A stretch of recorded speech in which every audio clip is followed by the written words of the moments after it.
شاید باورمون نمیشد انقدر سریع از مرحله بی‌حجابی به بی‌پوششی برسیم و به زودی با این دستفرمون وارد مرحله بی‌خانوادگی خواهیم شد. خودتون رو آماده کنید برای روزی که به بچه‌هاتون بخواید توضیح بدید که با همجنس خودشون نباید ازدواج بکنن.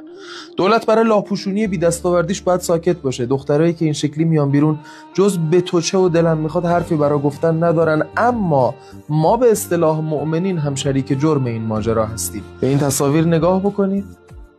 از بالا شهر تهرانه. ماهایی که میگفتیم مشکل اقتصادی باید اول حل بشه تا حجاب درست بشه، شریک جرم این ماجرا هستیم. ماهایی که سال 401 میگفتیم دیوونه اید مگه یه خورده شل بگیرید کسی نمیخواد لخت بشه، شریک جرم این ماجرا هستیم.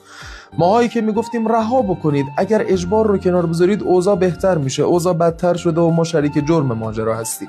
ماهایی که به خاطر تک و توک رفتارهای غلط پلیس نیروهای امنیتمون رو زدیم و جلوی هزاران ارگان فرهنگی که بیعمل بودن سکوت کردیم، شریک جرم این ماجرا هستیم. رفقا اشتباه گرفتیم قضیه رو. بدون الزام، بدون اجرای قانون نمیشه کار فرهنگی کرد. تا دیر نشده قانون رو دریابید. یا علی مدد.